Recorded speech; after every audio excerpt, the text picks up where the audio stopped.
चलिए स्टार्ट करते हैं। यह वीडियो हम लोग का टाइम एंड डिस्टेंस का प्रैक्टिस सेट 5 है।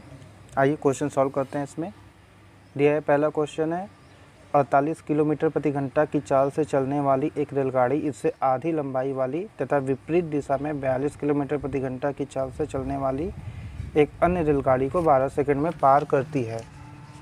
यह रेलगाड़ी एक रेलवे प्लेटफॉर्म को 45 सेकंड में पार करती है। प्लेटफॉर्म की लंबाई क्या होगी? देखिए, पहले कंडीशन में ये विपरीत दिशा में आने वाली रेलगाड़ी को पार कर रही है, तो इस कंडीशन में हम लोग फार्मूला क्या लगाते हैं? रिलेटिव चाल से एक दूसरे को पार करेंगे, L1 प्लस L2 बटा के जो क्रॉस करने में लगा समय है वो। अब देखिए यहाँ पे सेकेंड 12 सेकेंड दिया है, ठीक है, समय दिया है सेकेंड में। L1 L2 अगर हम लोग मीटर में माने, जहाँ L1 पहली लंबाई की ट्रेन है, L2 दूसरी लंबाई की ट्रेन है, और जो चाल होगा रिलेटिव चाल वो तो जुड़ेगा क्योंकि विपरीत दिशा में आ रहे हैं, V1 प्लस V2 होगा। तो इसको भी हम लोग को क्या निकालना होगा? आपका मीटर पर सेकंड में निकालना होगा। तो चलिए लिखते हैं, 48 है पहला और दूसरा क्या है? 42 है। अब ये किलोमीटर प्रति घंटा आएगा रिलेटिव चाल, इसको गुणा कर देंगे 5/18 से, तो आ गया मीटर पर सेकेंड में। L1 L2 में पहली ट्रेन की लंबाई L मान लेते हैं, दूसरी ट्रेन की लंबाई क्या है? इससे आधी लंबाई वाली ट्रेन यानी L/2 है और 12 सेकेंड में आपको पार कर रही है। इससे यहाँ पे हम लोग क्या मिलेगा? ट्रेन की लंबाई। उसके बाद जो क्वेश्चन ने पूछा उसको हम लोग निकाल लेते हैं। इसको सॉल्व करेंगे, कितना आएगा? 90 गुणे 5/18, ये कितना आ जाएगा? 3L/2 गुणे 12। सॉल्व करेंगे, 5 हाली में गया, ये 24, 25 24 आ गया, ठीक है। या इसको 100 काट देंगे, 4 हाली में गया। 25 गुणे 8 इक्वल टू L, ये इधर से चला जाएगा, 4 दूनी के 8, 25 चौका 8, कितना आ जाएगा? 200। और मीटर मान लिए थे हम लोग ने कि जो पहली लंबाई की ट्रेन है L मीटर है, तो दूसरी लंबाई की ट्रेन इसकी आधी यानी 100 है। लेकिन यहाँ बात कर रहा है जो पहली वाली ट्रेन है उसके बारे में। बोला यही रेलगाड़ी जो पहली लंबाई की ट्रेन, वो 200 मीटर लंबाई की ट्रेन है जो 48 किलोमीटर प्रति घंटे की चाल से चल रही है, वही रेलगाड़ी एक रेलवे प्लेटफॉर्म को 45 सेकंड में पार करती है। तो रेलवे प्लेटफॉर्म की कुछ लंबाई होगी, ट्रेन की लंबाई तो हम लोग मान लिए। अब कोई जो ट्रेन होता है जिसकी चाल है V1, वो किसी रेलवे प्लेटफॉर्म को क्रॉस करता है, तो फॉर्मूला क्या लगता है? L प्लस D बटा के T, जहाँ V1 क्या है? ट्रेन की चाल है, L क्या है? ट्रेन की लंबाई, D जो प्लेटफॉर्म, पुल या टनल की लंबाई, और समय कितने समय में क्रॉस कर रहा है। मान लेते हैं ये D भी मीटर में है, चाल को भी मीटर पर सेकंड में चेंज कर देंगे, ठीक है। अब यहाँ पे ऑप्शन में भी मीटर में दिया है, ये क्या है? L 200 मीटर हम लोगों ने निकाला, ये D हम लोग को निकालना है, T कितना है? 45 सेकेंड। अब इसको क्या है? V1 48 किलोमीटर प्रति घंटा है पहले वाली ट्रेन की लंबाई, तो इसको हम लोग मीटर पर सेकंड में चेंज करेंगे, 48 गुणे 5/18। इसको सॉल्व करें, कैसे आएगा? 6 से 3 हाली में कटेगा, 6 8 48, ठीक, कितना जाएगा? 40/3 इक्वल टू 200 प्लस D बटा के 45, कितना हाल में जाएगा? 15, 15 चौका 60, 600 आ गया। तो D इक्वल टू कितना आ गया? 400, यानी प्लेटफॉर्म की आपकी लंबाई थी D इक्वल टू 400 मीटर। तो हम लोग का आंसर कितना हो जाएगा? Option number 4। देखते हैं अगला क्वेश्चन। देखिए दिया है, एक आदमी किसी स्थान से एक अन्य स्थान पर 5 किलोमीटर प्रति घंटे की चाल से पैदल जाता है तथा 3 किलोमीटर प्रति घंटे की चाल से वापस प्रस्थान बिंदु पर लौटता है। पूरी यात्रा के लिए उसकी औसत चाल क्या लगेगा? यानी यहाँ पे औसत चाल के बारे में प्रश्न पूछ रहा है। मान लेते हैं, देखिए यही प्रश्न था। मान लेते हैं कि जो प्रस्थान बिंदु से अंतिम बिंदु है वो AB है, उनके बीच की दूरी हम D मान लेते हैं, ठीक है। तो बोल रहा है कि A से B की ओर ये जा रहा है 5 किलोमीटर पर आवर से और वापस आ रहा है 3 किलोमीटर पर आवर से, ठीक है। हम लोग जानते हैं कि फॉर्मूला क्या होता है? VA/VG यानी एवरेज। औसत चाल का फॉर्मूला होता है कुल दूरी और लगा कुल समय, ये हम लोग का फॉर्मूला होता है। जहाँ पे कुल दूरी क्या हो? A से B जा रहा है, वापस B से A आ रहा है, यानी D प्लस D, ये हो गया D प्लस D कुल दूरी हो गया। मान लेते हैं यहाँ पे दिया नहीं है तो जाने में समय लगा T1 सेकेंड, आने में समय लगा t2 सेकेंड। डी को मानते हैं मीटर में, ठीक है, और या फिर इसको किलोमीटर में मानते हैं, इसको घंटा में मानते हैं, ठीक है, जैसे भी आता है, क्योंकि चाल आपका दिया है किलोमीटर प्रति घंटा में, तो उसको सॉल्व करते हैं और इसको मान लेते हैं t1 प्लस t2, ठीक है। अब ये तो हो गया 2D।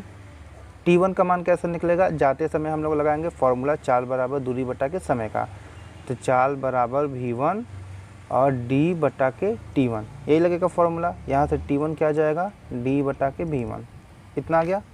इसी तरह आते समय t2 कितना आ जाएगा, d दूरी तय कर रहा है आते समय भी, और v2 चाल से, ठीक।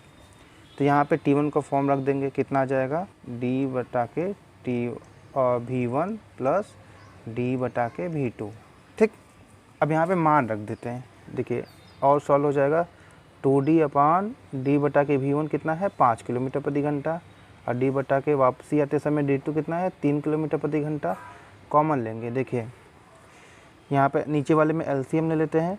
2D बटा के कितना आ जाएगा 5 3 8D, और 5 या 15 ऊपर चला जाएगा, ठीक है। ये हो गया हम लोग का, d से d कट गया। 30 बटा के 8, 15 बटा के 4, इसको सॉल्व करेंगे कितना आ जाएगा, 4 3 12, और ये आपका आ जाएगा 3.75 किलोमीटर प्रति घंटा।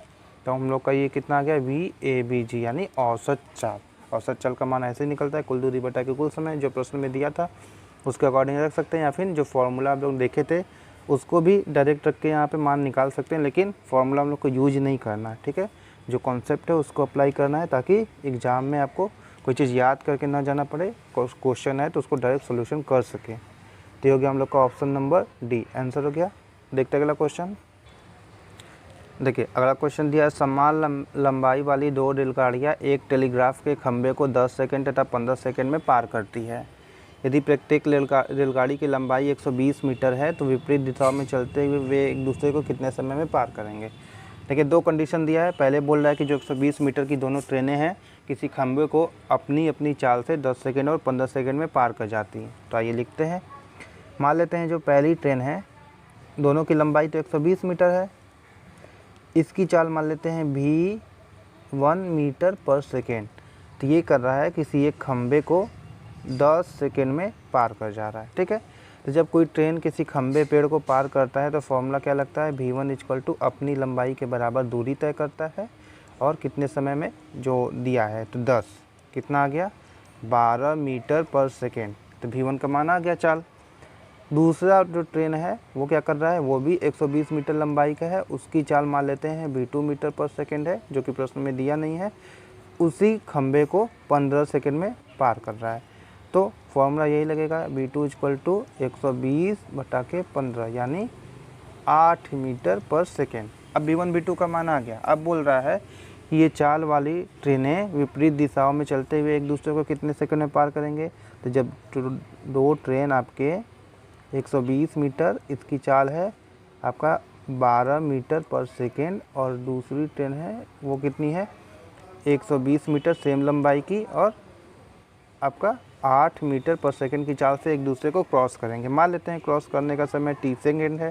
तो फॉर्मूला क्या लगता है, VR equal to L1 plus L2 बटा के t, जहाँ पे L1 L2 कितना है 120 प्लस 120 बटा के t, और VR क्या होगा, विपरीत दिशा में आ रहे हैं तो विपरीत दिशा में आएंगे तो चाल जुटेगा, कितना आ जाएगा v1 प्लस v2, जहाँ पे v1 कितना है 12 प्लस 8 इक्वल टू 240 बटा के t।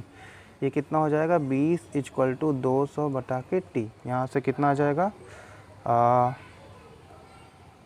ये 240 हो जाएगा, ठीक है। यहाँ t का मान कितना आ जाएगा 24 बटा के 2 यानी 12 सेकेंड। यहाँ पे 120 240 था, तो 240 बटा के t, यहाँ से t का मान आ गया 12 सेकेंड, यानी वे एक दूसरे को क्रॉस करने में 12 सेकेंड का समय लेते हैं। तो ऑप्शन नंबर हम लोग का हो गया और 3। देखते हैं अगला क्वेश्चन। चलिए देखते हैं अगला क्वेश्चन। ऐसे क्वेश्चन देखिए एग्जाम में अक्सर आते रहते हैं। ए से एक रेलगाड़ी 7 बजे पूर्वाह्न, यानी जो दिन होता है उससे पहले सुबह के समय बी की ओर 50 किलोमीटर प्रति घंटा की चाल से चलती है और एक अन्य रेलगाड़ी 8 बजे पूर्वाह्न बी से ए की ओर 60 किलोमीटर प्रति घंटा की चाल से चलती है। दोनों रेलगाड़ियाँ सी पर 10 बजे पूर्वाह्न मिलती है, तो ए सी और बी सी का अनुपात क्या होगा। चलिए देखते हैं कंडीशन क्या है। देखिए ए बी कोई दूरी है, ए और बी, इधर से कोई ट्रेन चल रही है कितनी 50 किलोमीटर पर आवर और इधर से ट्रेन चल रही है आपकी 60 किलोमीटर पर आवर। ये चली आपकी 7 AM पे, ठीक है, और ये चली आपकी 8, इसको सॉल्व करते हैं, 8 AM पे। तो सबसे पहले इस कंडीशन में हम लोग ये देखते हैं कि दोनों समान समय में कैसे चलती हैं। तो समान समय में चलने के लिए ए को क्या करेंगे, 1 घंटा चला देंगे 8 AM पे, ठीक है। तो 1 घंटे में ये कितना चल रही है, 50 किलोमीटर प्रति घंटे की चाल से चल रही है, तो 50 किलोमीटर चलेगी, ठीक है। अब बोल रहा है 8 बजे ये अपनी चाल 50 किलोमीटर प्रति घंटा की चाल से चल रही है और ये 60 किलोमीटर प्रति घंटे की चाल से चल रही है और यहाँ कहीं बीच में वो 10 बजे मिल जा रही है पॉइंट सी पर, है ना। तो पूछ रहा है ए सी अपान बी सी का अनुपात कितना होगा।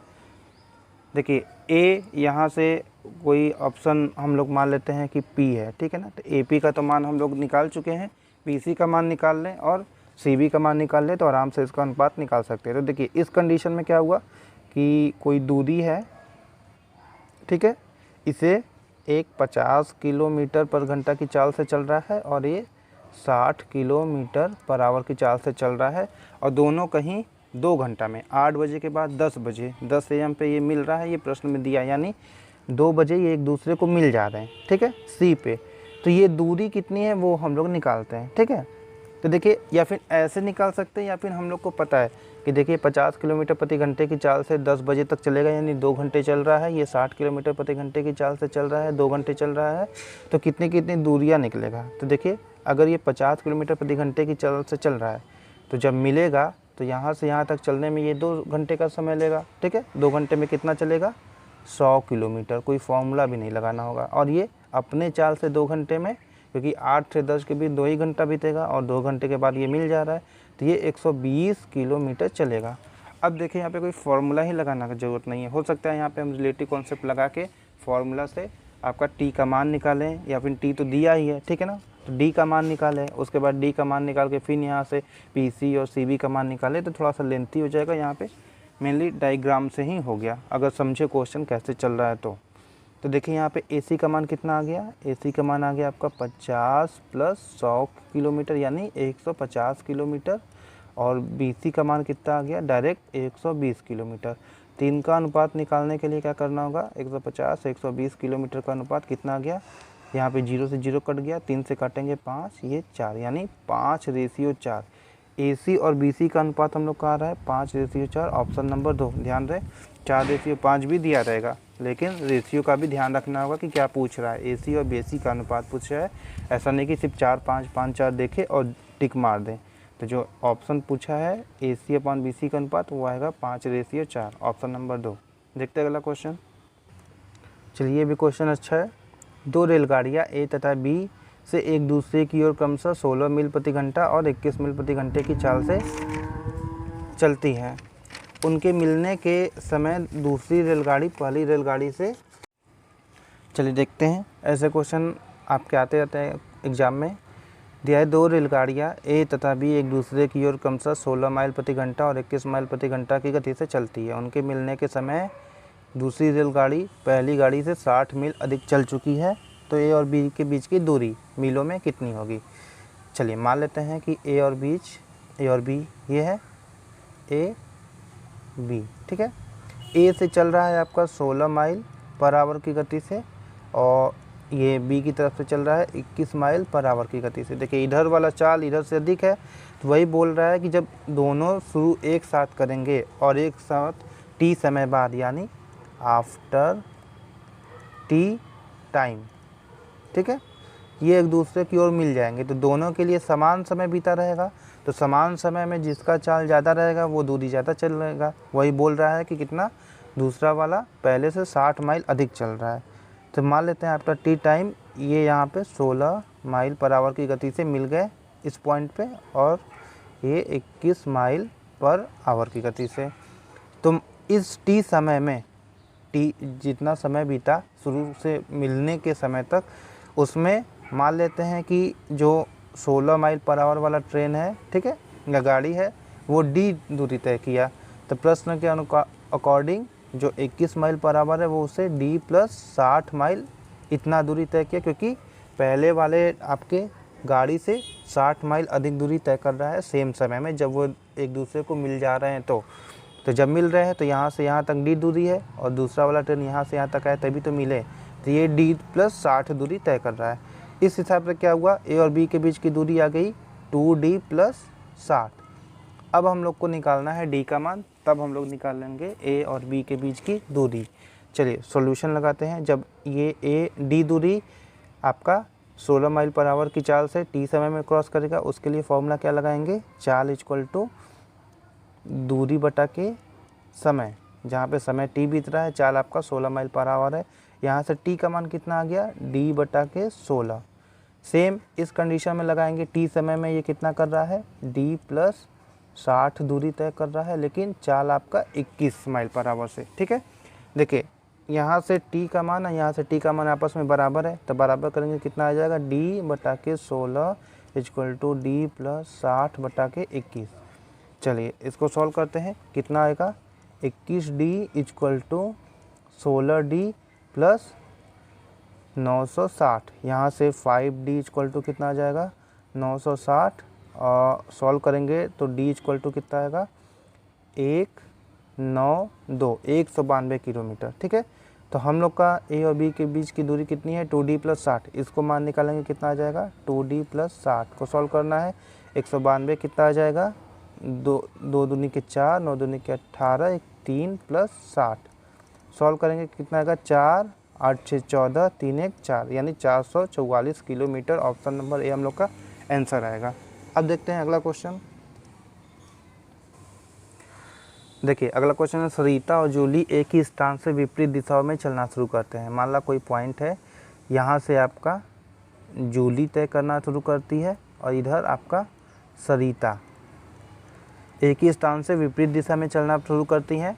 यदि जूली आपका कितनी चाल से, 2 सही 1/2 यानी 2.5 किलोमीटर पर आवर की गति से चल रही है और सरिता 2 किलोमीटर पर आवर की गति से चल रही है, तो कितने समय में वे 18 किलोमीटर दूर हो जाएंगे, ठीक है ना।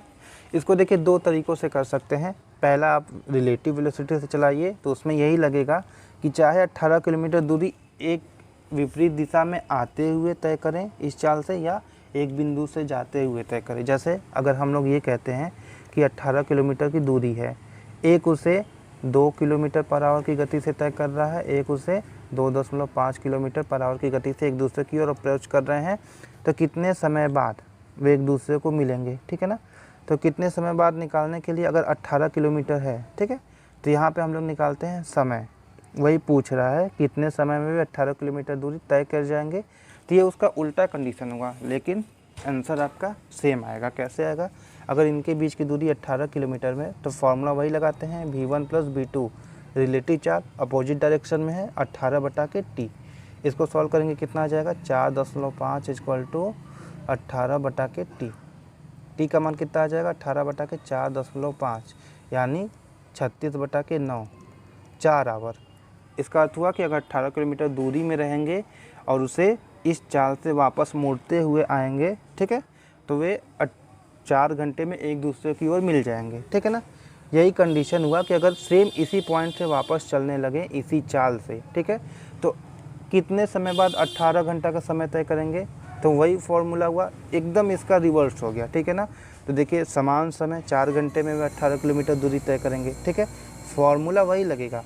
या फिर ऐसे करिए, या फिर अलग अलग आप फॉर्मूला निकालिए। तो चाहे एक दूसरे की ओर अप्रोच कर रहे हैं या एक बिंदु से अपोजिट दिशा में जा रहे हैं, अगर उनके बीच की दूरी d बनती है या d थी, तो फॉर्मूला यही लगेगा, जिसमें समय क्या हो गया, मिलने का समय या दूर होने का समय समान रहेगा। तो इसका आंसर आपका 4 घंटा आ गया। लेकिन इसको बेसिक तरीके से भी देख सकते हैं, कैसे देखेंगे आइए देखते हैं। चलिए यही आप इमेजिनेशन करिए, यहाँ से t समय बाद उनके बीच मान लेते हैं 18 घंटा का समय, अरे 18 किलोमीटर का समय हो गया। तो टी समय दोनों के लिए होगा जैसे यहाँ पे पहले थे, ठीक है ना। अब बोल रहे हैं कि ये दूरी D1 है, ये दूरी D2 है। शुरू से यहाँ से स्टार्ट किए थे, ठीक है, जूली और सरिता। टी समय बाद ये लोग यहाँ पे पहुँच गए, यानी D1 D2 दूरी तय किए, तो क्या होगा D1 प्लस D2 का मान होगा 18, यानी उनके बीच की दूरी 18 किलोमीटर बीत गई। लेकिन क्या होगा, यहाँ से जब दोनों एक साथ शुरू किए होंगे तो दोनों के लिए यहाँ और यहाँ तक पहुँचने में समय समान बीता होगा, ठीक है। तो देखिए टी समय में ये D1 दूरी तय करेगी, तो क्या लिखेंगे, D1 इक्वल टू दूरी इक्वल टू चाल। चाल कितना है 2.5 किलोमीटर प्रति घंटा और समय टी आवर हम लोगों ने मान लिया। D2 के लिए क्या लिखेंगे, चाल 2 किलोमीटर प्रति घंटे की चाल से चल रही है और समय टी। ये हो गया। अब हम लोग यही रखेंगे फॉर्मूला D1 प्लस D2, क्योंकि उनके बीच की जो दूरी बन रही है वो D1 D2 के बराबर ही तो होगा। D1 plus D2 equal to 18। D1 का मान रखेंगे 2.5 t plus 2 t equal to 18। यहाँ से सॉल्व करेंगे, टी का मान लेके कितना आ जाएगा 4.5 टी इक्वल टू 18। टी का मान सॉल्व करेंगे कितना आ जाएगा 4 आवर। तो चाहे ऐसे करिए चाहे उसके कंडीशन को रिवर्स करके करिए, आंसर आपका सेम आएगा, ठीक है। तो देखिए यहाँ पे दोनों सॉल्यूशन बताया गया, एक रिलेटिव चाल से एक बेसिक चाल से, जो आपको इजीली लेके वो अप्लाई कर सकते हैं। हालांकि इसमें थोड़ा सा समय कम लगता है कंडीशन को समझने में, लेकिन बहुत हार्ड आपका सॉल्यूशन नहीं है। बेसिक है, चाल बराबर दूरी बटा समय, जो आपके कॉन्सेप्ट पार्ट में बताया गया है उसी को यूज करके निकाला गया है। तो हम लोग का आंसर हो जाएगा 4 घंटे। देखिए इस वीडियो में बस इतना ही। अगले पार्ट में भी हम लोग टाइम एंड डिस्टेंस के क्वेश्चन को, जो अलग अलग तरह के क्वेश्चन आते हैं, उसको सॉल्व करेंगे। इस वीडियो में बस इतना ही। Thank you so much.